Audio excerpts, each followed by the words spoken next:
మన బాడీలో జరిగే ప్రతి యాక్షన్ రియాక్షన్ మనం తీసుకునే ఆహారం మీద డిపెండ్ అయి ఉంటుంది. కొన్నిసార్లు శరీరంలో తగిన పోషకాలు అందకపోతే కొన్ని ప్రాబ్లమ్స్ కూడా వస్తాయి. ఉదాహరణకి మీకు సరిగా నిద్ర పట్టకపోతే మీ బాడీలో మెగ్నీషియం తక్కువగా ఉంది అని అర్థం. దానికోసం మీరు పంప్కిన్ సీడ్స్ని ఎక్కువగా తినాలి. నెంబర్ 2, మీ బాడీలో ఎనర్జీ తక్కువగా ఉండి త్వరగా అలసిపోతున్నారా? అయితే మీ బాడీలో ఐరన్ లోపం ఉన్నట్టు. దానికోసం మీరు కిస్మిస్లు ఎక్కువగా తినాలి. నెంబర్ 3, ఎటువంటి రీజన్ లేకుండా మీరు బాగా వీక్ ఫీల్ అవుతుంటే మీ బాడీలో జింక్ తక్కువగా ఉంది అని అర్థం. దానికోసం మీరు డార్క్ చాక్లెట్స్ తినాలి. నెంబర్ 4, పొద్దున లేచిన వెంటనే ఏదో అలసిపోయినట్టు ఫీల్ అవుతుంటే మీ బాడీకి పొటాషియం అవసరం. అందుకోసం కొబ్బరి నీళ్లు తాగండి.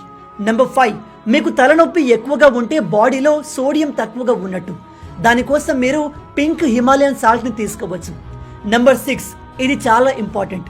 ఎటువంటి రీజన్ లేకుండా బాగా సాడ్గా ఏదో అయిపోయింది అని వర్రీ అవుతుంటే మీ బాడీలో విటమిన్ డి తక్కువగా ఉన్నట్టు.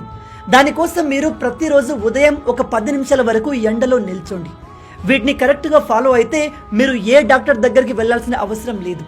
మీకు శారీరకంగా మానసికంగా ఎటువంటి సమస్య ఉండదు. ఈ విషయం ప్రతి ఒక్కరికి తెలిసేలా వీడియోను షేర్ చేయండి. మీలో ఎంతమంది ఈ విషయాన్ని కొత్తగా తెలుసుకుంటున్నారు కింద కామెంట్లో చెప్పండి.